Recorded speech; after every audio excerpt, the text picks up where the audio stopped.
Estamos recibiendo al doctor Ángel Quique Cordero. Desde hace algún tiempo hemos venido hablando, pero hablando sobre la noticia ya de un par de casos, al menos un par de casos confirmados en lo que tiene que ver con murciélagos portadores de rabia. Ambos casos fueron encontrados, eh, uno en cercanías de la Escuela 4 en nuestra ciudad, Alem y Avenida Solanet, otro en cercanías de lo que es los gimnasios del CEF 32, en otro punto del pueblo, en Arroyo Casi Miggins, Avenida Miggins. Bueno, y en realidad hablamos de esto, ¿no? De la información o de alguna campaña ahí en la periferia de estos focos donde se hizo la campaña y la cuestión. Pero el tema, para ir completamente a la nota que nos compete, tiene que ver con la explicación, la divulgación en términos sencillos de qué se trata esto que estamos viviendo y que se está viviendo en muchos lugares de la provincia. Así que, Keke, buen día, gracias por venir y vamos a comenzar a charlar. El cartel que estamos viendo dice: atención, Ayacucho, no dejemos que la rabia se transmita a nuestras mascotas. Bueno, muchísimas gracias, buenos días. En realidad voy a tratar de ser lo más claro posible y breve posible. Ujú. Es un poco difícil porque el tema es más complicado de lo que parece. En el 17 de abril de este año nosotros, eh, mm, por la gran preocupación que el Círculo de Veterinarios de Ayacucho ha puesto en este problema, Ajá. convocamos al doctor Jorge Volpe. En realidad lo convocó la Dirección de Salud, la doctora Acosta, en combinación con la doctora Rodríguez de bromatología y las autoridades del Círculo de Veterinarios. Le hicieron el pedido al doctor Volpe de una charla, sobre todo informativa para médicos, veterinarios, bioquímicos, personal especializado en atención de patologías rurales y sobre todo docentes de escuelas de campo y de todas las escuelas. En fin, a raíz de que el problema ha presentado una característica diferente a la de otros años. Antiguamente la rabia era conocida por la rabia terrestre, la que provocaban la mordedura de los perros con rabia, que habían sido contagiados por otros mamíferos, a los hombres. Ese periodo de rabia terrestre ha venido en decrecimiento desde 1980 al 2000, vertiginosamente, tanto es así que ya los casos de rabia por mordedura de perros casi han desaparecido. Pero en el mismo sentido y inversamente, en el 2000 empieza a aparecer el crecimiento exponencial, geométrico, de la rabia en aérea, la rabia en murciélagos, que no tiene nada que ver, mejor dicho, no tiene nada que ver, no, es otro tipo de virus rábico diferente al que transmiten los vampiros en en el norte, en el centro y norte del país, de nuestro país. El vampiro, ¿por qué? Porque el vampiro, si bien pertenece como el murciélago a los quirópteros, es un género diferente, es hematófago, muerde, necesita hacer una herida para tomar sangre. Nuestros murciélagos, los que en este momento están con rabia, no son hematófagos, no tienen por costumbre para alimentarse morder para tomar sangre, porque lo muerden a otro mamífero o al hombre, porque el trastorno de la rabia, cuando trastorna su cerebro, la encefalitis que produce, lo transforma en un animal agresivo mordedor. Pero este murciélago es un murciélago que se alimenta y vive en la oscuridad, en los techos, en los lugares cerrados, en las cavernas, en los montes, y vive en la oscuridad. vamos a pasar directamente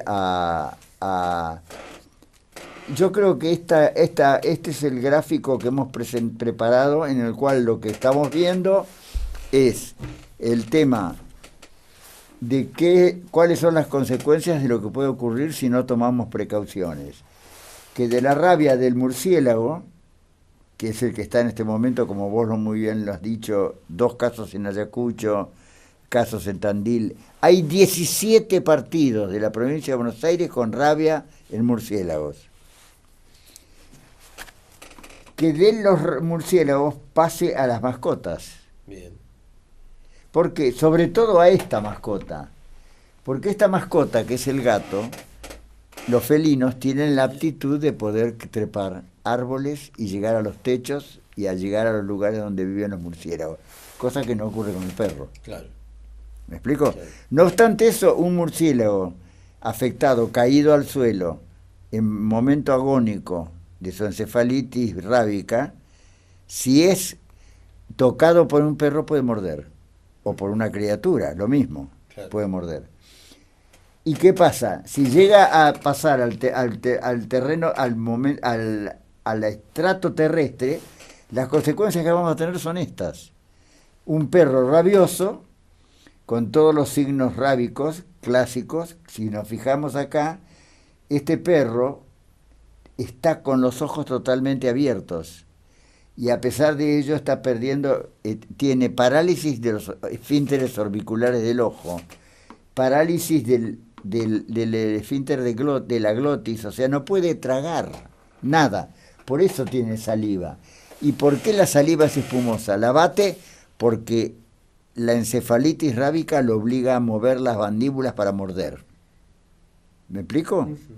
Y terminamos con que la persona que llega a ser mordida, como le pasó a esta criatura de Jujuy en el 2008, que fue mordida por un gato rabioso que estaba rabioso, que había sido mordido por un murciélago, lamentablemente, como no había ningún conocimiento del tema, fue mordida, creo que en el brazo, y el periodo de incubación fue muy corto, y el chico murió de rabia, la criatura de 5 años.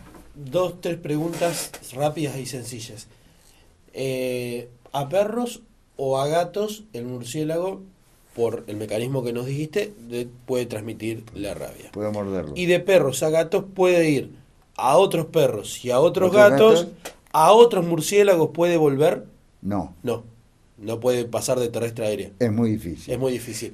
No sabemos cómo ha sido el primer caso de contagio murciélago, si lo ha contagiado un mamífero terrestre o lo ha contagiado algún otro mamífero que se mueve en el extracto aéreo. Claro. Puede haber sido mordido por un felino con rabia. Claro.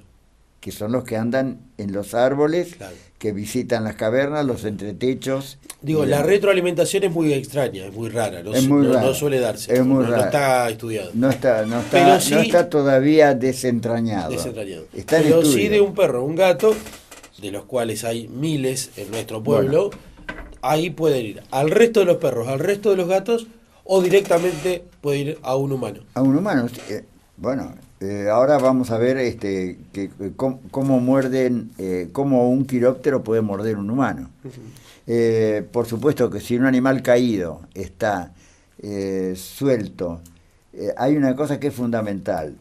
Este es nuestro. Acá, esta foto. Ahí está esto es nuestro murciélago.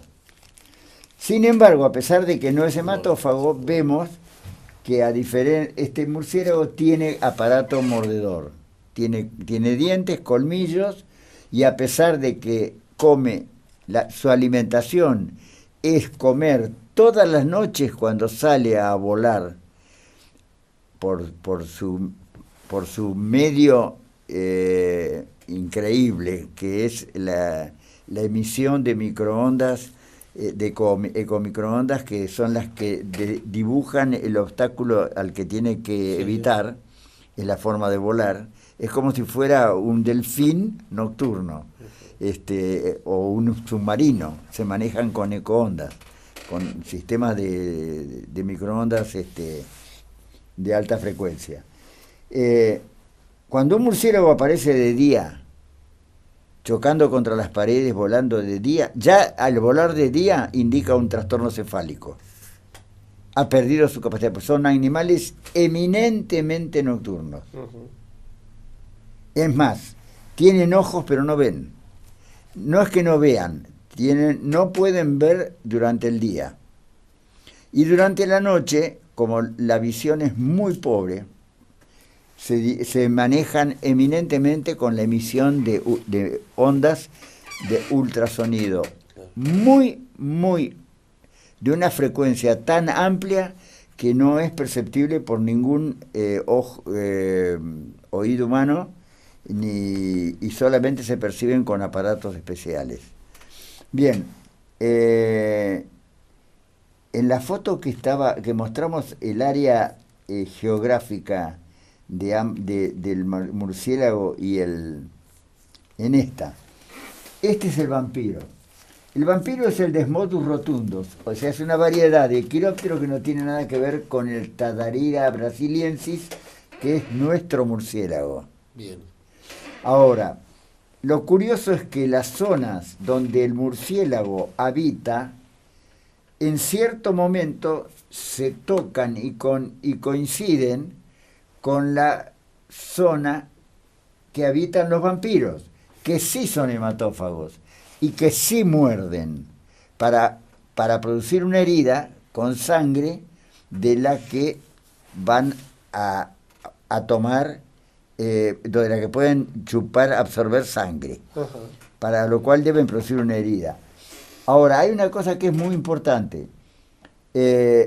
Normalmente también son de hábitos nocturnos y muerden generalmente durante la noche a los mamíferos que están descansando, vacas, caballos, perros y humanos, que duermen en verano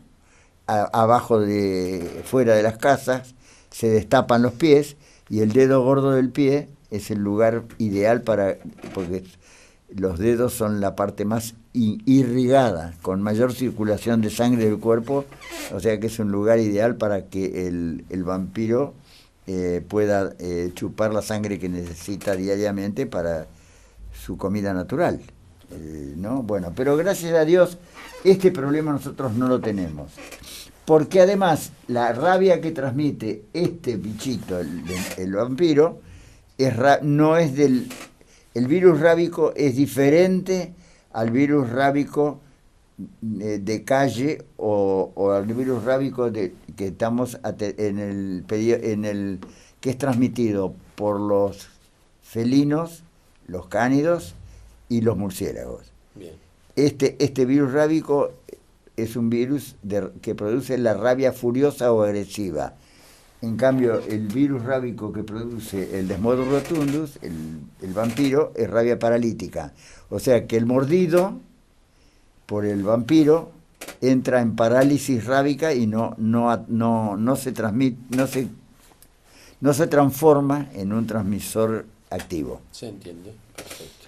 En la próxima diapositiva, acá tenemos justamente el vampiro necesita hacer esta herida para que salga sangre. En su saliva, el vampiro, cosa que no tiene el murciélago, en su saliva tiene enzimas que son anestésicas y anticoagulantes. Entonces, cuando muerde, la mordida no deja de sangrar, empieza a sangrar y sigue sangrando porque ha sido inoculado un anticoagulante. Y por eso puede tomar sangre. Digamos, en la próxima vamos a ver, lamentablemente, el grado de importancia al que hemos llegado, al que se está llegando, y que por lo que yo veo en cuanto a las medidas que se quieren que todavía no se han implementado, puede llegar a extenderse. Ya en total, en cada lugar de la provincia de Buenos Aires, donde ven la figurita del murciélago es un partido donde se han determinado murciélagos positivos a rabia, a encefalitis rábica. Ajá.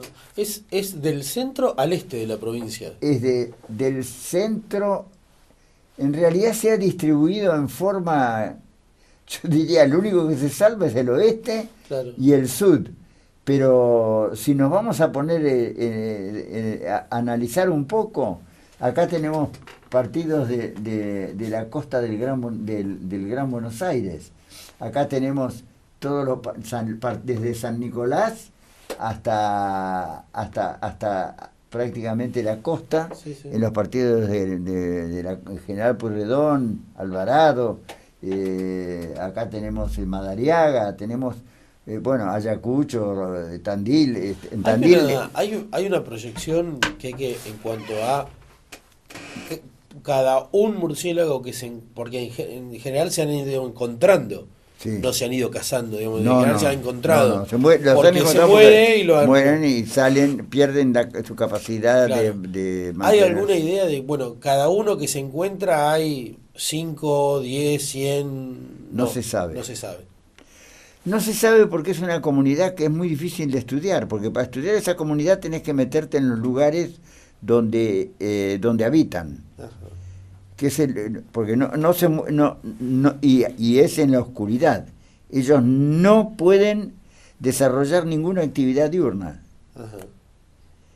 ¿Me explico? Sí, sí, sí. Ahora, yo estoy seguro que centros de investigación como el Instituto el Henri Malbrán, como el Centro de Enfermedades Virales de Pergamino, como el Instituto Pasteur, como la Dirección de Zoonosis Nacional, ¿no? O sea, SENASA y muchas autoridades estarán abocadas al problema del estudio de qué es lo que va a pasar con esta expansión de una especie que hasta ahora nosotros convivíamos con ella, y que además hay otra cosa que es muy importante. Acaba la pregunta que te iba a hacer. ¿Por qué no salimos todos a cazarlos y desaparecemos los murciélagos? Porque lamentablemente... acá no hay muerto el perro, se acabó la rabia. No, porque lamentablemente están protegidos por dos leyes, la ley de fauna y la ley de defensa del medio ambiente, porque son protectores del equilibrio del ecosistema. Ajá. ¿Cómo es eso?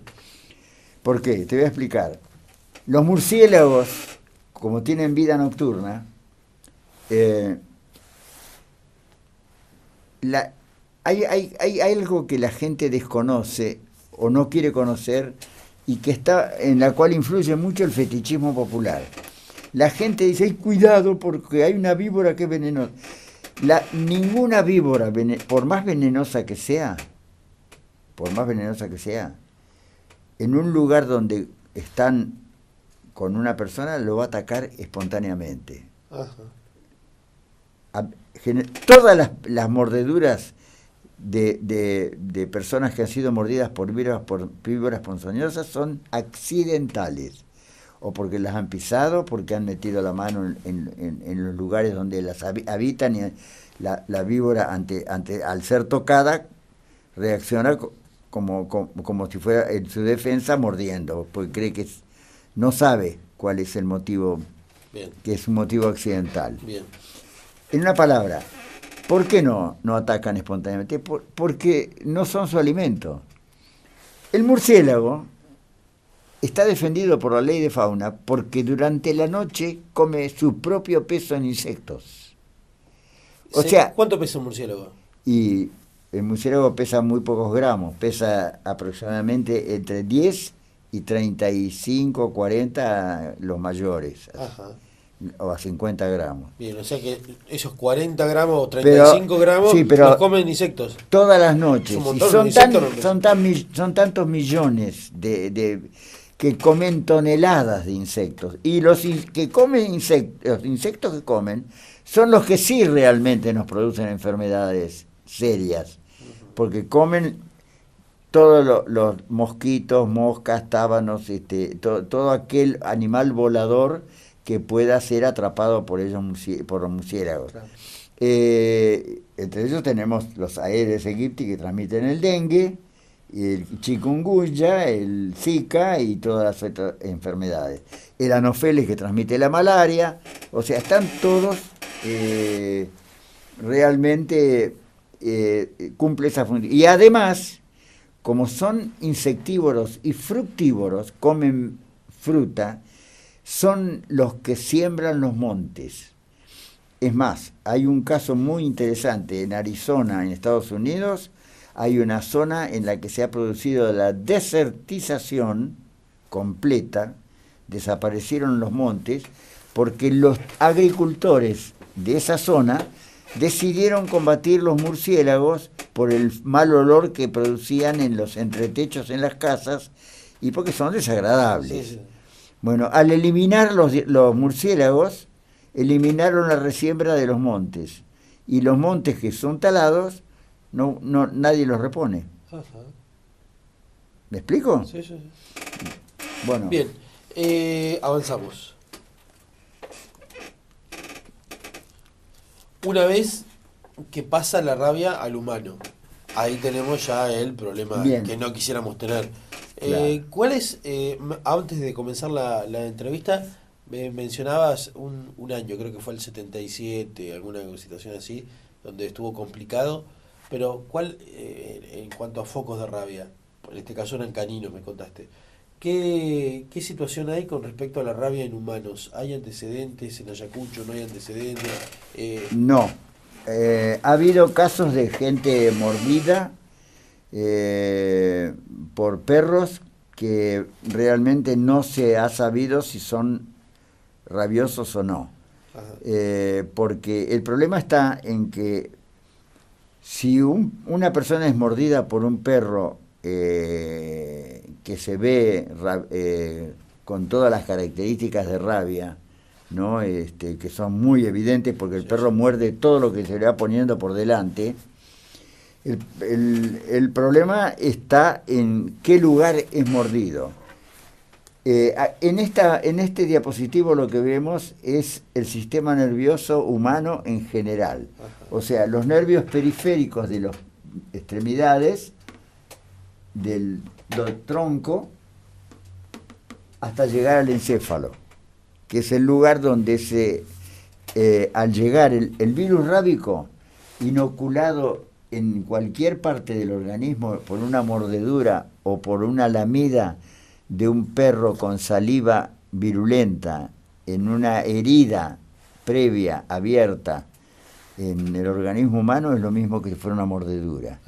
Porque el virus, pero gracias a Dios, el virus en el ser humano, como en todos los mamíferos, no circula por vía sanguínea, circula únicamente por vía nerviosa. Sí. O sea, el virus, ¿cómo progresa? Multiplicándose en el tejido nervioso y va a razón de 1 centímetro por día. O sea, que una mordedura en una pierna, en un muslo o en una mano da mucho más tiempo para el tratamiento antirrábico protector que si fuera mordido en el hombro, en el cuello o en la cara, porque acorta terriblemente el periodo de incubación. O sea, la velocidad... Una mordedura vamos a hacerlo sencillo, una mordedura en una extremidad inferior, en la altura de un tobillo, puede tardar 15 días en llegar al cerebro. No, mucho más, 6 meses. Ah. La incubación es de 8 días a 6 meses. 6 meses. Un centímetro físicamente hablando es 1 centímetro. Los lugares más remotos. Es lo que se conoce hasta ahora. No lo podemos dar por cierto. Claro. Pero es lo único que tenemos como conocimiento básico. Claro, a 1,60 metros de altura son 160 días. Claro, lo que pasa que... No es tan lineal, pero bueno. Lo que pasa es que mi nieto mayor, acá es un ejemplo ideal de lo que la gente tiene que entender.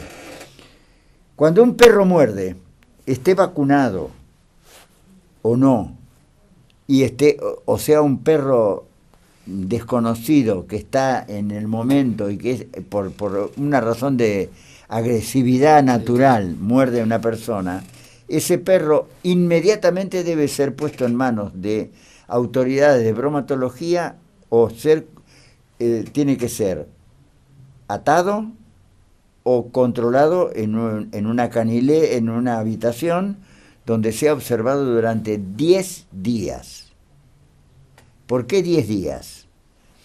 Porque en el proceso que en el animal mordedor, sobre todo en los caninos y felinos, ¿no? Perros y gatos, el proceso de rabia, 10 días antes de aparecer los síntomas encefálicos de rabia agresiva, furiosa, y que el animal está normal, 10 días antes su saliva ya es virulenta. Claro. Esa es la razón por la cual debe observarse el animal mordedor, esté o no esté vacunado. Sea bueno o malo, sea conocido o desconocido, tiene que ser inmovilizado, no puede desaparecer y tiene que ser observado durante 10 días. Mi nieto mayor, que fue mordido andando en una motocicleta por un perro callejero en la pierna, en el costado del tobillo, se encontró conmigo y yo le expliqué todo este problema. Fue al hospital municipal de Tandil, avisaron a bromatología, fueron a ubicar al perro y el perro había desaparecido y no lo pudieron encontrar más. Entonces, a raíz de eso, él tuvo que aplicarse la serie de vacunación preventiva completa, que consta de normalmente el mínimo son 5 inyecciones hoy en día. Antes, por ciertas cuestiones difíciles de explicar, la vacuna que se fabricaba antes eran 26 inyecciones que se daban desde virus muy diluido hasta llegar al virus rábico, en la número 26 al virus rábico activo. Claro. Bueno, eso iba produciendo bastante problemas, porque hubo casos de parálisis producidas porque la multiplicación del virus se producía en tejido celular, en tejido nervioso de ratas adultas. Después, cuando llegue el momento de la vacuna, voy a explicar por qué ahora las vacunas son mejores. Ahí está. Actualmente disponen de 3 tipos de vacunas. Se diferencian por el sustrato donde se realiza la replicación del virus. Para producir vacunas necesitas multiplicar el virus rábico, inactivarlo para que no produzca la rabia y poder inocularlo a las personas para que las personas generen anticuerpos. Las vacunas antirrábicas producidas en tejido nervioso de animales se producen solamente, no en ratas adultas como antes, sino en los recién nacidos de la rata, o sea, en ratoncitos nonatos en su primer día de vida. ¿Por qué? Porque todavía el sistema nervioso del mamífero, del ratón, no ha formado mielina, que es la grasa nutriente del sistema nervioso y que es la que produce las reacciones anafilácticas o alérgicas en las vacunas, en las viejas vacunas que se inoculaban antes. Claro.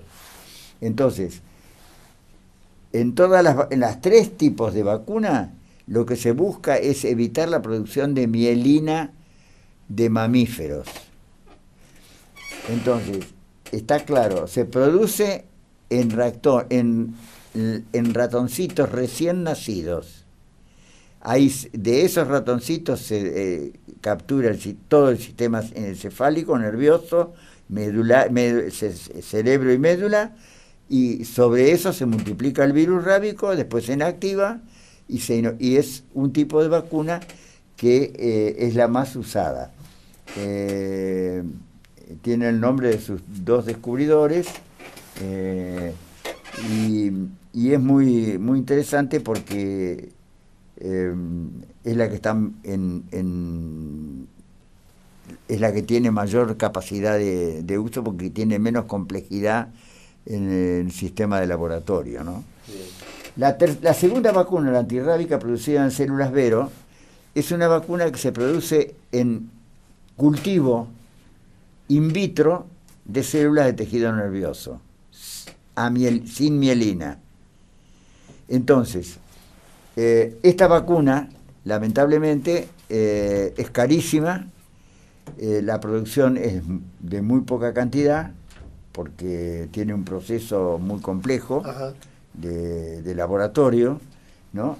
Y la tercera, que es la vacuna antirrábica purificada, producida en embrión de pato.